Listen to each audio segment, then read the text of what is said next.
The honest version of the story I have been telling about my life is not the version I told for 40 years,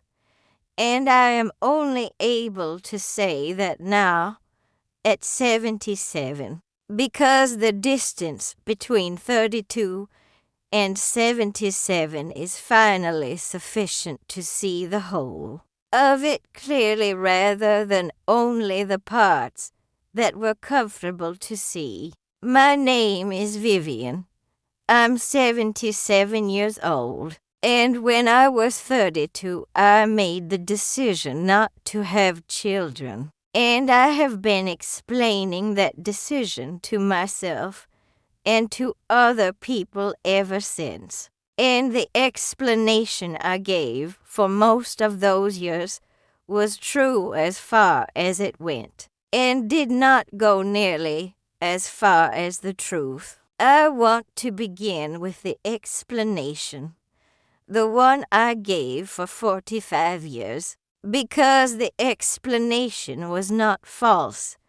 and because understanding what was true in it and what was incomplete in it is the only honest way into what I actually want to tell you, which is the fuller account, the one that only became available to me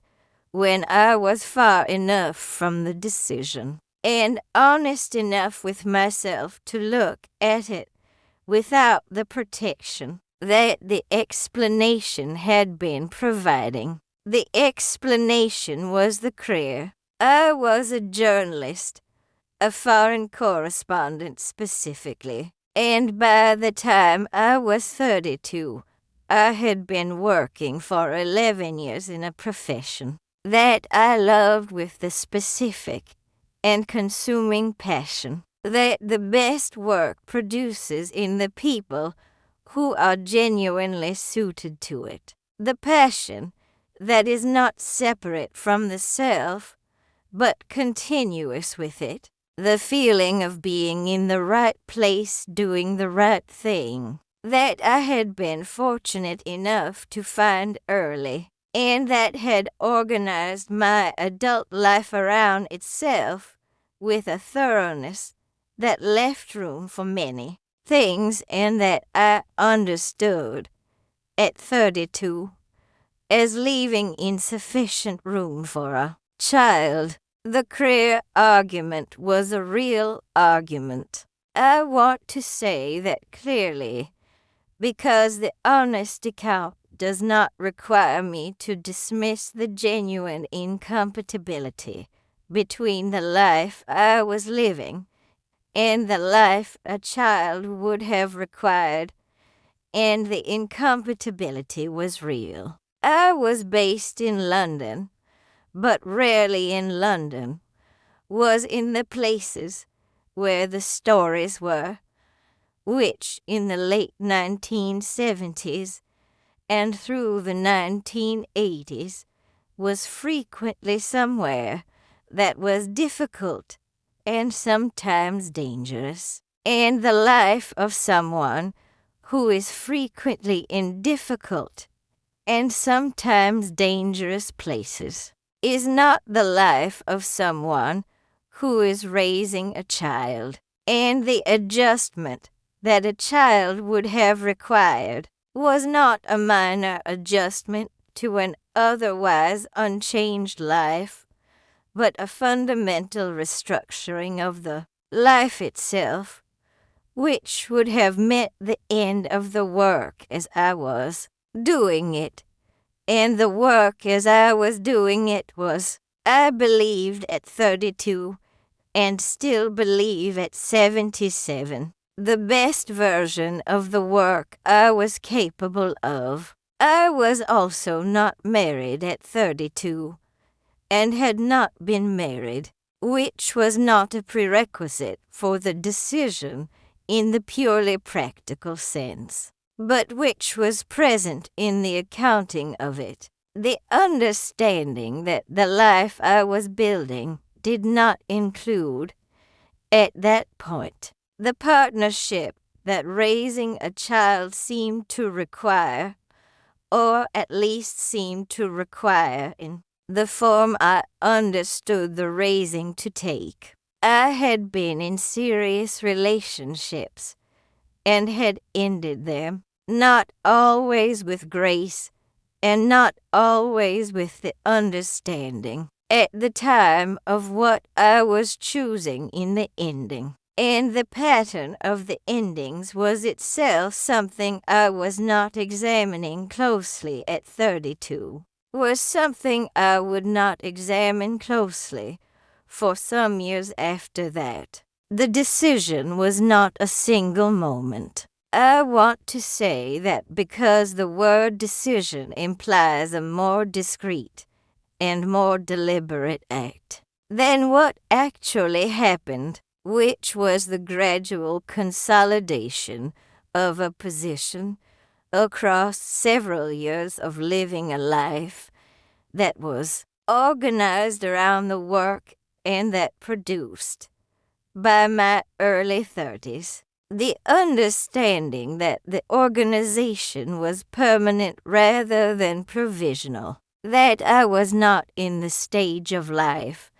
that was going to give way to the next stage, in which the children would arrive, but in the life, the actual life, and the actual life did not have children in it, and was not going to. My mother asked me once, in the mid-1980s, when I was in my late 30s, and she had understood that the grandchildren she had hoped for were not coming, whether I was happy, and I told her I was, and I meant it, and I was not entirely honest in the meaning of it, because happy was the word that was available and that covered the territory she was asking about, without requiring me to account for the parts of the territory that were more complicated than happy, the parts I was not examining then, and that I am examining now at 77 with the honesty that the distance and the fullness of the life finally make possible. What I was at 37 was not happy exactly, or not only happy. I was genuinely fulfilled in the work in the way that the best work fulfills the people who are doing it fully and well, and I was genuinely independent in the way that the life I was living had produced. A life organized around my own judgment and my own schedule and my own decisions in a way that I valued with a depth I had not fully examined, and the fulfillment and the independence were real and are not things I am willing to revise from. This distance into something lesser than what they were. But I was also, at 37, and in ways I was managing rather than examining, aware of something in the peripheral vision of the life that the central vision was organized to not look at directly, something that was present in the way that the unexamined things are present, not intruding on the daily life,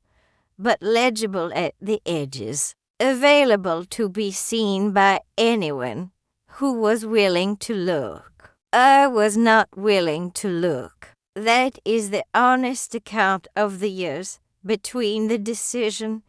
and the point. Somewhere in my mid-50s, when I became willing to look. And the not willing was not stupidity, and was not denial in the simple sense,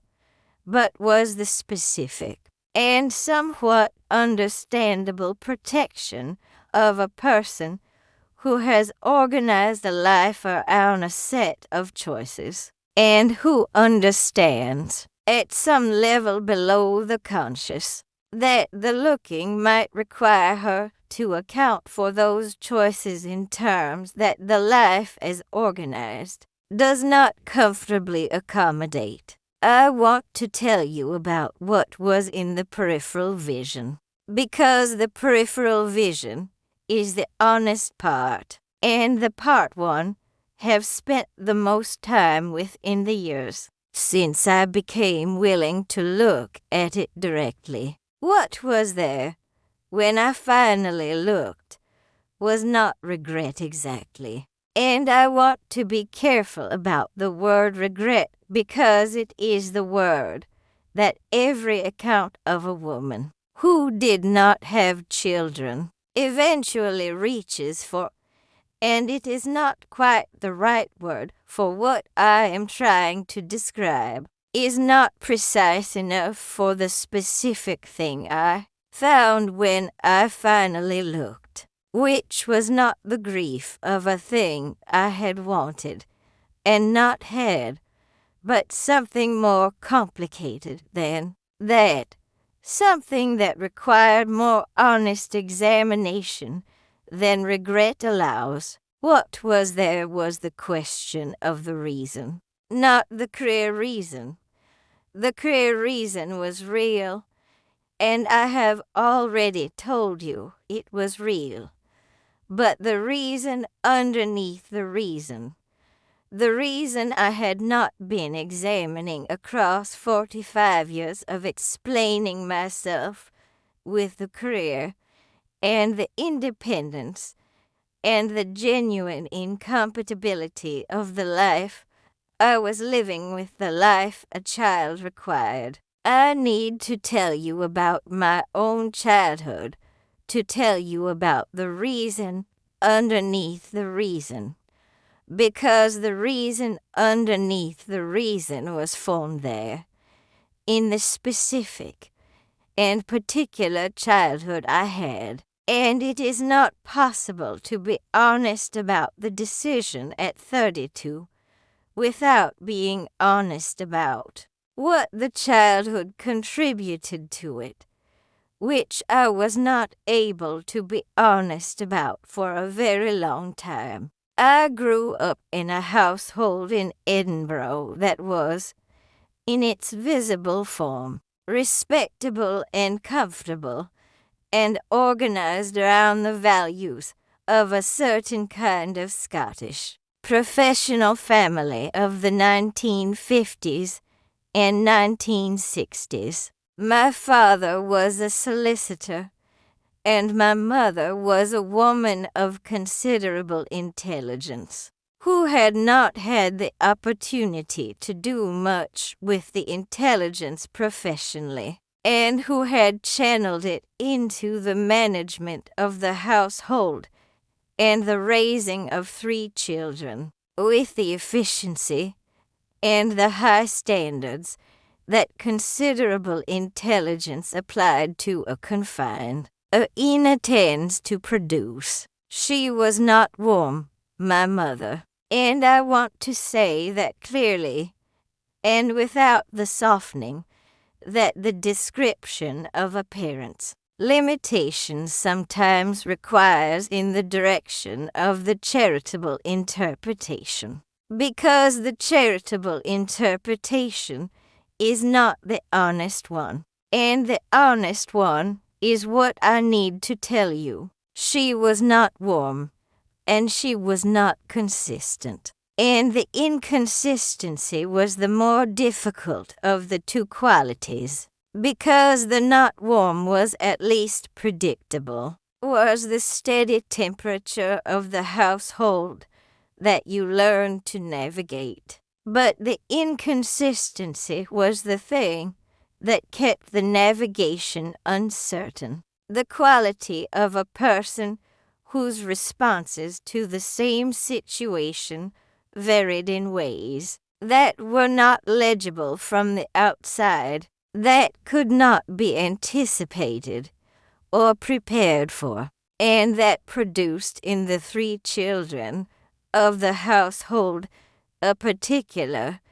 and lasting alertness. The alertness of people who have learned that the environment requires monitoring because it cannot be trusted to be stable. I was the middle child, and I was the most alert of the three, the most attuned to my mother's shifting quality, the most skilled at the reading of the room and the adjustment of my own behavior in response to what the reading produced. I was the child who managed her most successfully, and the success was its own cost. The cost of the managing being the continuous orientation of the attention outward toward the other person, rather than inward toward the self. The continuous expenditure of the energy that could have gone to the development of the interior on the monitoring of the exterior. I am a good journalist partly because of this formation. I want to say that because the formation was not only costly, was also the origin of the specific skills that the work required, the skills of reading a situation accurately and quickly, of attending to the nonverbal alongside the verbal, of understanding what is actually happening beneath the surface of what is being presented, of not being fooled by the managed version when the real version is available to anyone willing to look for it. The childhood produced the journalist, and the journalist was the best version of what I made from the childhood, and I am not interested in the account of the formation that presents it only as damage, because the damage and the gift were made from the same material. But the damage was real, and the damage is the part that is relevant to the reason underneath the reason, which I am now going to tell you as honestly as I am able. I did not want to repeat my mother. That is the core of it, the most honest and most direct form of the reason underneath the reason. And it is something I understood clearly for the first time when I was in my mid-50s, and in therapy for the first time in my life, which was itself a late arrival, and one that I had resisted for reasons that the therapy eventually illuminated. I had been afraid, not consciously,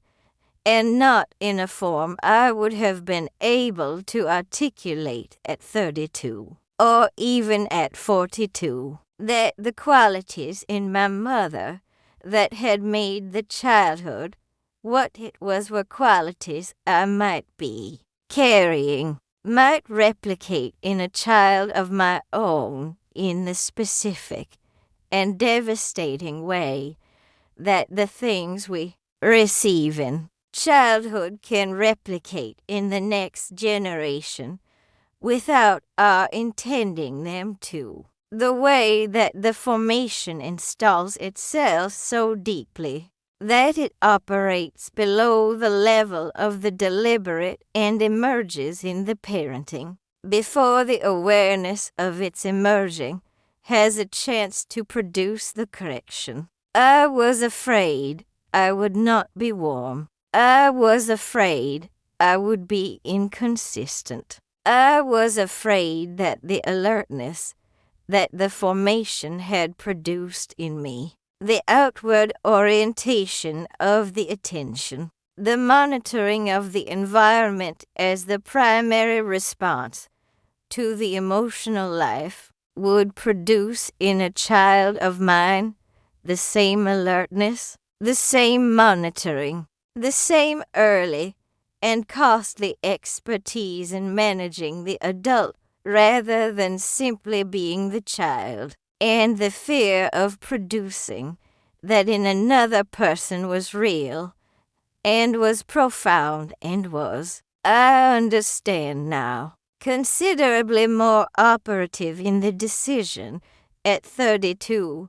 than the career had been. The career was the reason I could say out loud. The career was the reason that the world understood and that I understood, and that did not require me to say what I have just told you, which is that I was afraid I was my mother in ways I could not control, and that I did not want to risk a child on the uncertainty of whether the fear was justified. I want to be careful about what I am saying here, because I am not saying the career was not a real reason. It was, and I am not saying the decision was wrong, because I do not believe the decision was wrong, and I will explain what I mean by that in some detail. I am saying that the honest account of the decision includes both the reason I gave and the reason underneath it, and that the reason underneath it was the more powerful of the two, and the one I was not willing to look at for 45 years, and the not looking was its own cost and produced its own complications, and the looking at it now, at 77, is the thing I most want to give you from this distance. I married in 1989,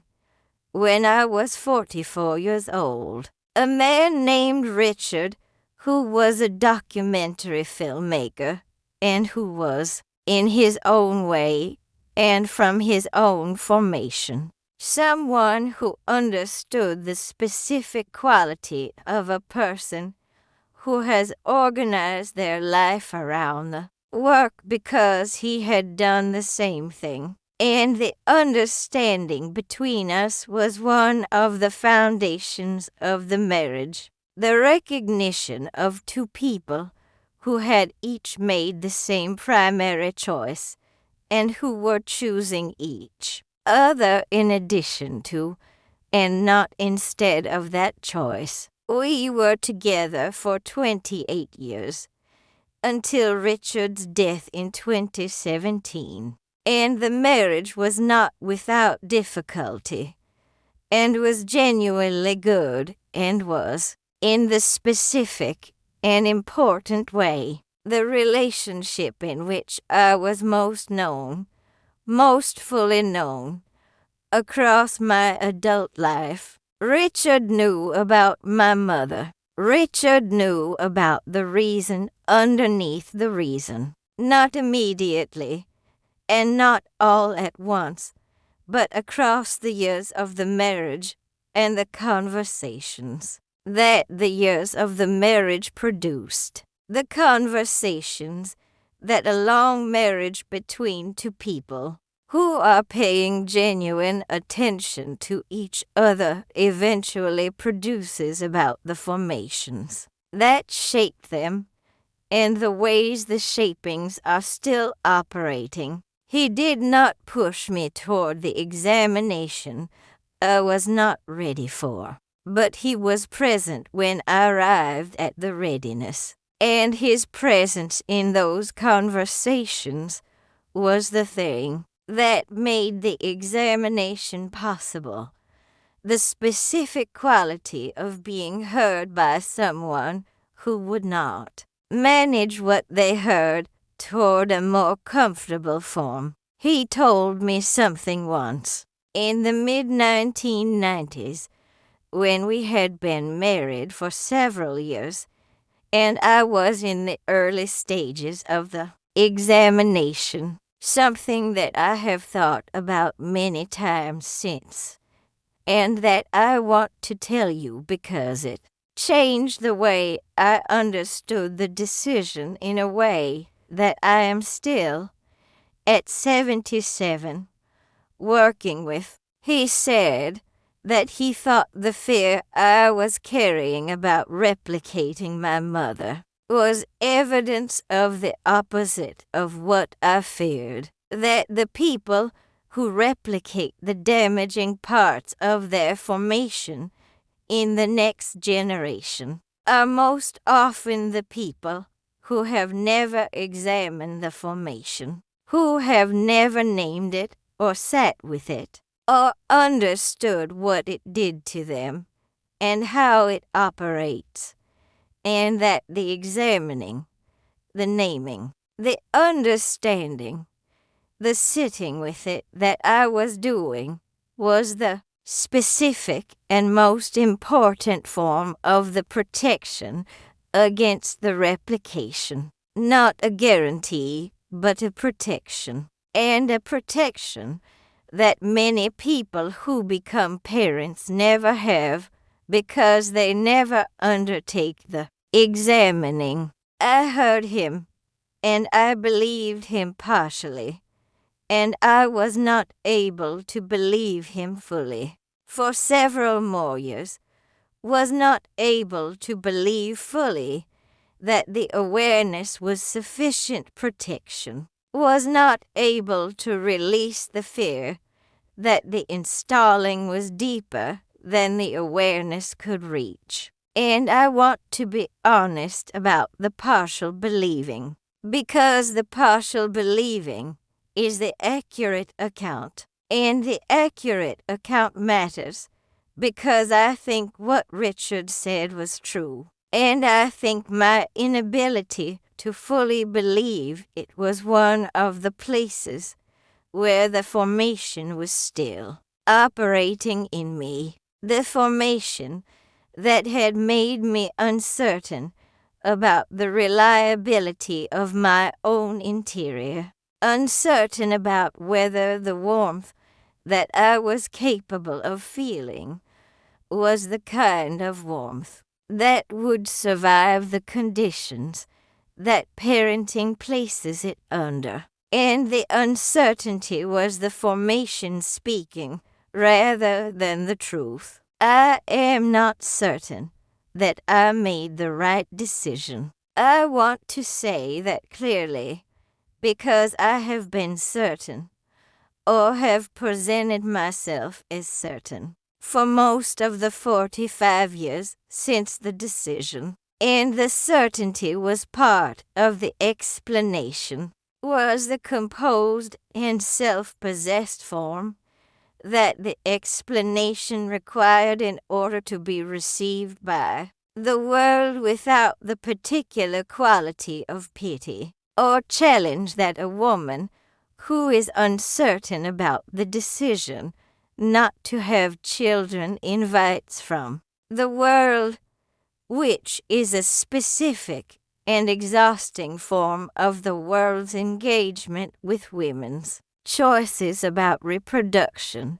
that I had no interest in inviting, and that the certainty was designed to deflect. The certainty deflected it successfully and cost me the honest examination for a long time. That is the specific cost of the composure, the cost of presenting the unambiguous version to the world, which is that the unambiguous version becomes the version you present to yourself as well. And the presenting to yourself closes off the examination in the same way it closes off the unwanted engagement from the world, protects you from the pity and the challenge, and also from the honest sitting with the question of whether the decision was made from the clearest and most honest version of yourself, or from the frightened version, the version that was managing rather than examining. I am not certain I made the right decision, and I'm also not certain I made the wrong one. What I am certain of at 77 is that the decision was made from a combination of the genuine and the fearful. From the real incompatibility of the life I was living with the life a child required, and from the fear that was rooted in the childhood, and that I was not examining at the time of the making, and that the combination produced a decision that I will never be able to fully assess, because the alternative version of the life is not available for comparison. This is the thing that I have had to make peace with, and that I want to be honest about, because I think it is the most important and the least often said thing about any major life decision, and particularly about this one, which is that the honest accounting of the decision does not produce a verdict and is not supposed to produce a verdict and the demand for the verdict. The demand that the assessment of a major life decision resolve into either the right choice or the wrong one is itself a form of the avoidance of the genuine examination, which does not resolve into a verdict, but into the more complicated and more honest territory of understanding what was operating in you when you made the choice, and what the choice has cost, and what it has given, and how you carry both of those things at the end of the life without requiring them to simplify into a conclusion. What the decision has cost is something I can describe more honestly at 77 than I could have described at any earlier point, partly because the fullness of the life gives me more to account against it, and partly because the protection of the certainty has finally loosened enough to permit the honest inventory. What it has cost is the specific form of love that exists between a parent and a child, which I have observed across my life in other people, and which I understand to be a different category of love from any other, not better or worse than the loves I have had, but different in kind, organized around a different set of requirements and producing a different quality of the experience of being in the world. The experience of having someone in the world whose existence is the primary fact of your daily life, in a way that no other relationship produces. I have not had this, and I know I have not had it, and the not having of it is a real absence, a real thing that is not present in the life, and I am not going to manage the absence into something that it is not, which would be the managed version rather than the honest one. What the decision has given is equally real, and I want to account it with the same honesty, because the honest account requires both sides of the ledger, and not only the side that the particular shape of the grief tends toward. The work I did, the 40 years of the journalism, the being in the places where the stories were, and the telling of the stories in the way I told them, was work that mattered, and that I could not have done in the form I did it if the life had been organized differently. And the mattering of the work is not a compensation for the absence, and is not a lesser version of the life I might have had It is the life I had, the actual content of the actual life, and it was full, genuinely full, in the specific and irreplaceable way that doing the work you are most suited to, at the full extent of your capacity, for it produces a fullness that is real. I think often, at 77, about the children I did not have who are not anywhere, who are the absence of a possibility rather than the absence of a person, which is a different kind of loss from the loss of someone who existed. And I think about them not with the grief of the specific, but with something more diffuse and more philosophical, the awareness of the road not taken in its most fundamental form, the awareness of a version of the life that was available and that I did not choose. And the awareness is present and is not devastating and is not nothing, is simply one of the things that the honest inventory at the end of a long life contains. I have 6 nieces and nephews,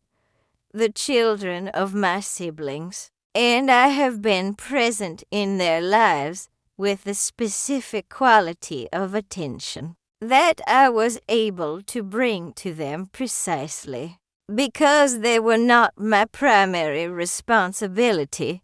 but my genuine choice. And the relationships I have with some of them, particularly with my niece Clara, who is now in her 40s,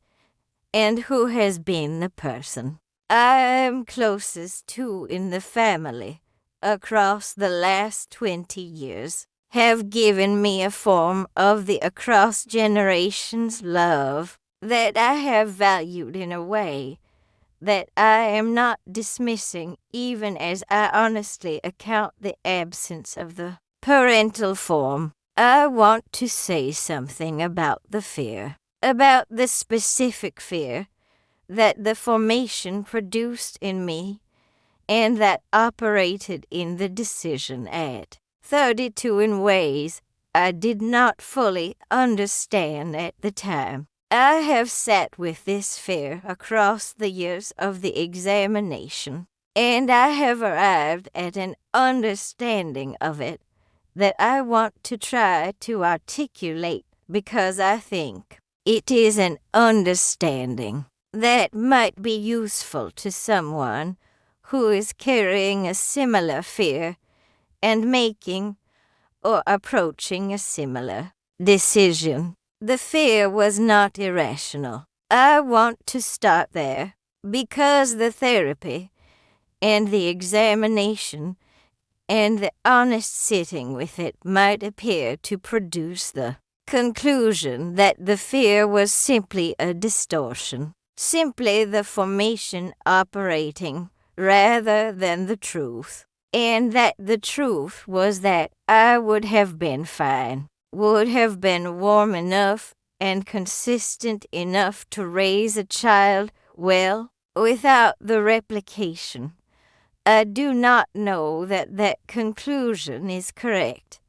The fear was based on real observation of real qualities in myself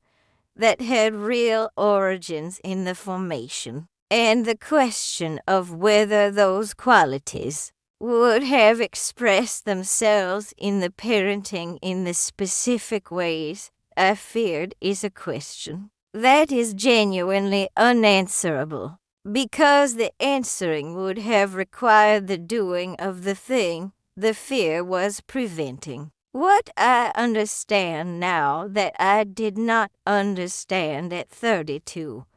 is that the fear, however real its basis, was making a certainty out of an uncertainty, was treating the risk as the outcome rather than the risk, and that the treatment of risk as outcome is one of the most common and most costly errors that the frightened part of us makes in the decisions that matter most. The risk was real. The outcome was not determined, and I made the decision at some level and in combination with the genuine reasons on the basis of the risk treated as the outcome, the fear treated as the fact, and the honest accounting of the decision at 77 includes the honest accounting of that. I am not telling you this to suggest that the decision was wrong. I am telling you this because I think the honest examination of why we make the decisions we make, including and especially the decisions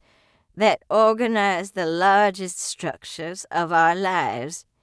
is one of the most important things a person can do, and is something that most of us do partially and late, and sometimes not at all, and that the doing of it, even at 77 and well past the point where any revision is possible, is valuable in itself,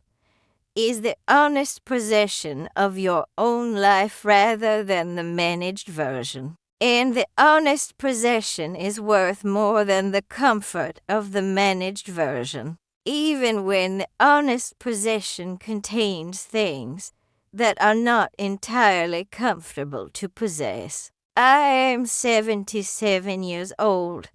and I am healthy,